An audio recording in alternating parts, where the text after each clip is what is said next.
cada dia que passa, vemos o mal engolindo as belezas deste mundo.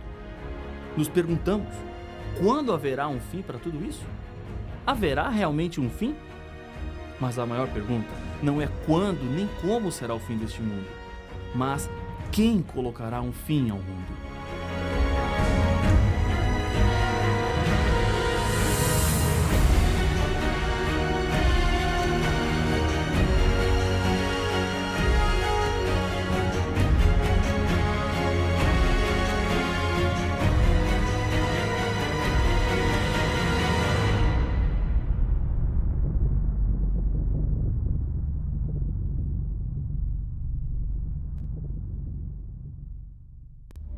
A palavra Apocalipse significa revelar ou descobrir. O livro começa dizendo que existe um personagem principal na história deste mundo.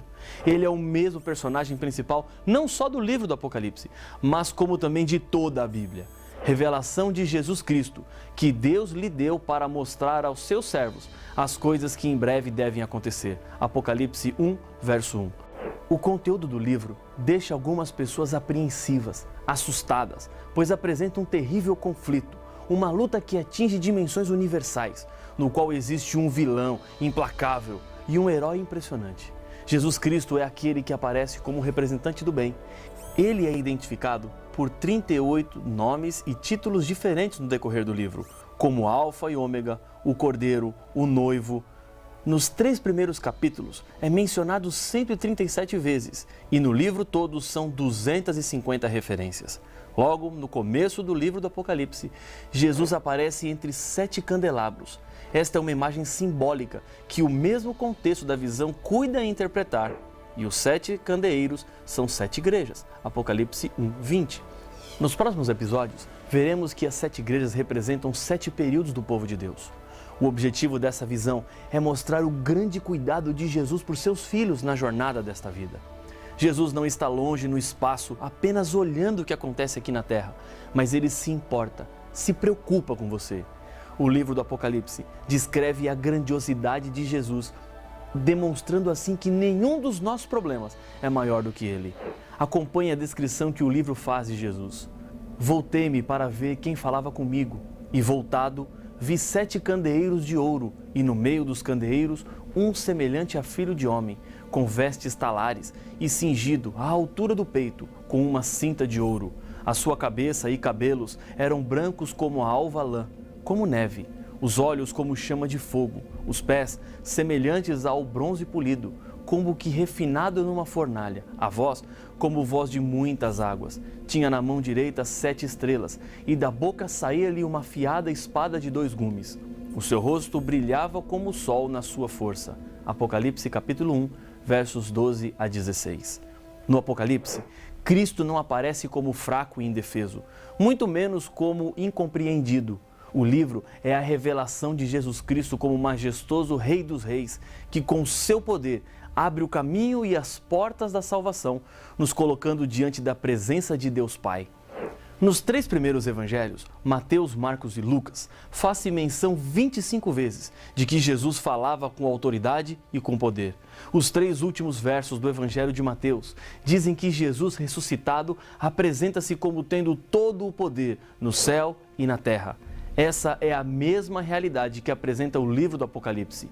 Ele é o centro, o alfa e o ômega, o princípio e o fim, o que venceu Satanás no céu e venceu novamente na cruz e o destruirá no final do grande conflito entre o bem e o mal, o que venceu a morte e vive pelos séculos dos séculos. Jesus é eterno e o seu poder é ilimitado. Talvez sua vida esteja de ponta cabeça. As coisas parecem tão complicadas. O casamento que você sonhou que seria tão bom, hoje já não é mais. Ou os seus filhos, criados com tanto amor, agora andam por caminhos perigosos. Saiba de uma coisa, você não está sozinho. Você não está sozinha. Jesus está ao seu lado. O poder que Ele tem pode acalmar o seu coração, dar um novo sentido à sua vida. Ele te ama muito. Você é especial aos olhos de Deus. O Apocalipse apresenta um Jesus poderoso para nos dar a certeza de que nada pode nos separar de Deus e do seu amor. Confie nisso, entregue-se completamente a Jesus e permita que Ele assuma o controle da sua vida. O seu futuro está em jogo. O livro do Apocalipse fala de alguns livros especiais que existem no céu e que afetarão diretamente o nosso futuro.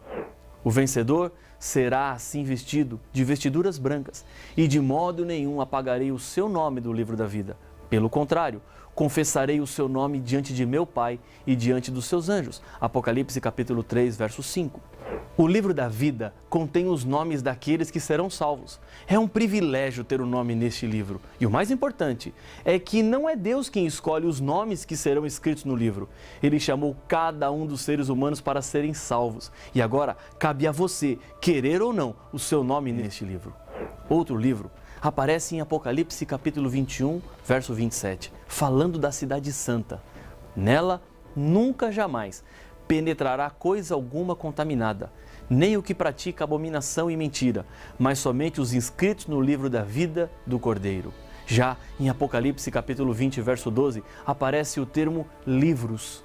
Vi também os mortos, os grandes e os pequenos, postos em pé diante do trono. Então se abriram livros. Ainda outro livro, o livro da vida, foi aberto, e os mortos foram julgados, segundo as suas obras, conforme o que se achava escrito nos livros. Todos esses livros estão em conexão com o juízo de Deus para os seres humanos. Os que serão salvos têm os seus nomes escritos no livro da vida, e por outro lado, serão apagados deste livro os nomes de quem rejeitou a Jesus. Preste atenção em uma coisa. A existência desses livros rejeita a ideia de que Deus não condenará ninguém.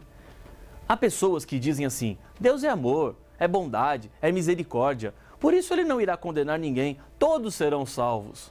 Portanto, faça o que você quiser, viva do jeito que você achar que deve viver, tudo dará certo no final. Cuidado, porque Deus separará os salvos dos perdidos. Segundo a Bíblia, apenas Jesus é capaz de abrir o livro que estava nas mãos do Pai. Então, vi no meio do trono e dos 4 seres viventes e entre os anciãos, de pé, um cordeiro como tendo sido morto. Ele tinha 7 chifres, bem como 7 olhos, que são os 7 Espíritos de Deus enviados por toda a terra. Veio, pois, e tomou o livro da mão direita daquele que estava sentado no trono. E quando tomou o livro, os 4 seres viventes e os 24 anciãos prostraram-se diante do cordeiro, tendo cada um deles uma harpa e taças de ouro cheias de incenso, que são as orações dos santos, e entoavam um novo cântico, dizendo: Digno és de tomar o livro e de abrir-lhe os selos, porque foste morto e com o teu sangue compraste para Deus os que procedem de toda tribo, língua, povo e nação. Apocalipse capítulo 5, versos de 6 a 9. Somente Jesus sabe quem será salvo e quem irá perder-se. Ele, somente Ele, pode ler os corações e compreender quem de verdade é dele. Deixe de lutar sozinho. Jesus pode limpar o nosso pecado. A Bíblia nos garante. Se confessarmos os nossos pecados, Ele é fiel e justo para nos perdoar os pecados e nos purificar de toda a injustiça. 1 João 1,9. Jesus pode nos dar forças para vencer os nossos erros. Essa promessa está em Judas 24. Aquele que é poderoso para impedi-los de cair e para apresentá-los diante de sua glória, sem mácula e com grande alegria. Mas, se sairmos de perto de Jesus, entraremos em uma zona de perigo. A Bíblia nos diz: e não há salvação em nenhum outro, porque abaixo do céu não existe nenhum outro nome dado entre os homens, pelo qual importa que sejamos salvos. Atos 4, verso 12. Em Apocalipse 5, antes de João ver o cordeiro abrindo o livro, ele chorou quando o anjo lhe disse que ninguém havia sido achado digno de abrir o livro. Não haveria nenhuma esperança para os seres humanos sem a presença e a vida de Jesus. Os 24 anciãos deixaram claro por que Jesus pode salvar os seres humanos. Porque foste morto e com o teu sangue compraste para Deus os que procedem de toda tribo, língua, povo e nação. Apocalipse 5, verso 9. No livro do Apocalipse, o termo cordeiro aparece 26 vezes, referindo-se a Jesus. João Batista, quando viu Jesus pela primeira vez, declarou: Eis o Cordeiro de Deus, que tira o pecado do mundo. João capítulo 1, verso 29. No ritual simbólico do santuário do Antigo Testamento, o cordeiro era sacrificado no lugar do pecador e seu sangue o limpava do pecado. No Novo Testamento, a Bíblia nos ensina que Jesus é a realidade de cada um daqueles símbolos. Tudo que Jesus passou tinha uma extraordinária força motivadora por trás. E da parte de Jesus Cristo, a fiel testemunha, o primogênito dos mortos e o soberano dos reis da terra, aquele que nos ama e pelo seu sangue nos libertou dos nossos pecados. Apocalipse 1, verso 5. Deus em sua própria essência é amor. Jesus amava tanto o ser humano que ele não podia ficar indiferente a todo o sofrimento que passamos. O amor por nós é tão grande que trouxe Deus aos seres humanos como pessoa. Mas o que significa Deus ter se tornado um ser humano? Paulo, em Romanos capítulo 6, verso 23, nos explica as consequências que o pecado traz. Porque o salário do pecado é a morte. Quem peca deve morrer como consequência. Não estou me referindo especificamente a um tipo de pecado. Não importa se esse pecado acarretará maiores ou menores consequências na vida daqueles que estão ao seu lado. Pecado sempre gera morte. E infelizmente, todos os seres humanos são pecadores. E já cometemos pecados inúmeras vezes. Pecado significa que quebramos ou até rejeitamos princípios de Deus para a nossa vida. O verso de Romanos continua e nos traz a esperança. Mas o dom gratuito de Deus é a vida eterna em Cristo Jesus, nosso Senhor. Jesus veio à terra para morrer no meu lugar. A morte que ganhei por causa da minha natureza pecaminosa, Jesus sofreu por mim, no meu lugar. Contudo, para que Jesus pudesse salvar o ser humano e trocar de lugar com ele, sua vida teria que ser sem nenhum pecado. Porque não temos sumo sacerdote que não possa compadecer-se das nossas fraquezas. Antes, foi ele tentado em todas as coisas, a nossa semelhança, mas sem pecado. Hebreus capítulo 4, verso 15. Jesus venceu e morreu. Eu fui derrotado e posso viver eternamente. Aqui está o grande plano de amor. Paulo explica: antes de tudo, vos entreguei o que também recebi, que Cristo morreu pelos nossos pecados, segundo as Escrituras. 1 Coríntios capítulo 15, verso 3. Enganados pelo grande inimigo de Deus e tendo como única opção a morte eterna, Jesus Cristo nos libertou da terrível condenação, pagando o preço com a sua própria vida. Recebemos assim um grande privilégio do nosso Senhor Jesus e nos constituiu reino, sacerdotes para o seu Deus e Pai. A Ele a glória e o domínio pelos séculos dos séculos. Amém. Apocalipse 1, verso 6. No Antigo Testamento, o ser humano dirigia-se a Deus através do sumo sacerdote do santuário construído na terra, com as orientações do próprio Deus. Agora, pela graça divina e através dos méritos de Jesus Cristo, cada pessoa que crê é transformada em sacerdote, permitindo-lhe ir diretamente a Deus. Ao lermos o Apocalipse, bem como toda a Bíblia, não há nenhuma dúvida que Jesus é o personagem central. Jesus aparece em cada um dos capítulos do livro do Apocalipse, expondo a revelação. No capítulo 1, como sacrifício completo e suficiente, Jesus é aquele que ministra em nosso favor.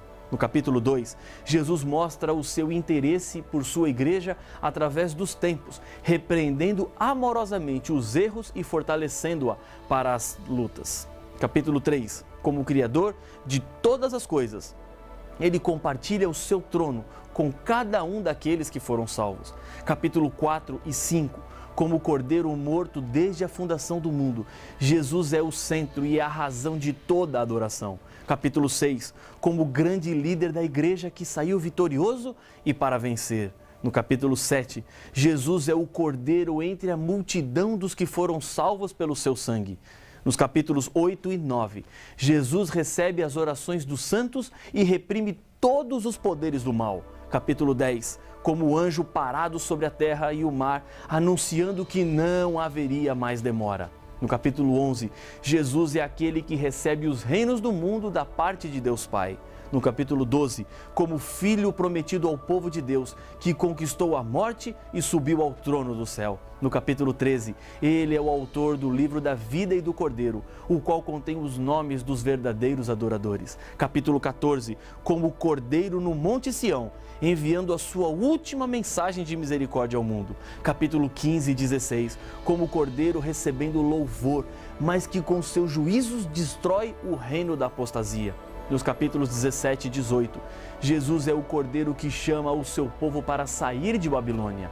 No capítulo 19, Jesus aparece como o vitorioso Rei dos Reis e Senhor dos Senhores. No capítulo 20, Jesus é o que sujeitará a Satanás durante o milênio e quem o destruirá no final deste período. No capítulo 21, como o recriador do mundo, mais uma vez sem pecado, que enxugará de todos os olhos as lágrimas. No capítulo 22, como o juiz que dará a recompensa final e envia o último convite aos moradores deste mundo perdido que caminha para a destruição. Com séculos de antecipação, a Bíblia, no Antigo Testamento, profetizou que o Messias, o Salvador, nasceria de uma virgem, conforme Isaías capítulo 7, verso 14, e na pequena cidade de Belém, de acordo com Miqueias capítulo 5, verso 2. O Novo Testamento confirma que, quando Jesus nasceu, estas profecias se cumpriram. Ao mesmo tempo em que morreu, a ressurreição de Jesus demonstra que ele tem poder sobre a vida e a morte. Isso nos dá certeza e garantia da vida eterna. Por isso, também pode salvar totalmente os que por ele se chegam a Deus, vivendo sempre para interceder por eles. Hebreus, capítulo 7, verso 25. A partir de agora, a sua vida pode mudar de uma vez por todas. Basta abrir o seu coração a Deus e dizer-lhe: eu aceito Jesus como meu Salvador. Jesus te ama e Ele quer te salvar. Ele é o personagem principal de toda a Bíblia, do livro do Apocalipse, e quer ser o personagem central da sua vida. Por que nesse momento você não fecha os seus olhos e fala com Ele? Diga a Jesus que você o aceita e reconheça os seus pecados. Peça o perdão e sinta Deus ao seu lado, pois Ele está aí. Ore comigo. Senhor, muito obrigado por ter enviado Jesus a esta terra, porque sabemos que através dos nossos pecados estaríamos todos condenados, mas o Senhor providenciou a saída e a solução. Por isso aceitamos neste momento Jesus em nossa vida como Senhor e Salvador. É no nome dele que oramos. Amém. O termo evangelho significa boas notícias da parte de Deus em salvar o ser humano. A Bíblia mostra Deus buscando e ajudando seus filhos em meio a essa terrível tragédia. A morte entrou pelo pecado de um homem, e a morte sairá também pela morte de um homem, Jesus. Mas por que Jesus precisou morrer para nos salvar? Sua morte era realmente necessária? Estas e outras perguntas serão respondidas no próximo episódio de Apocalipse, o fim revelado.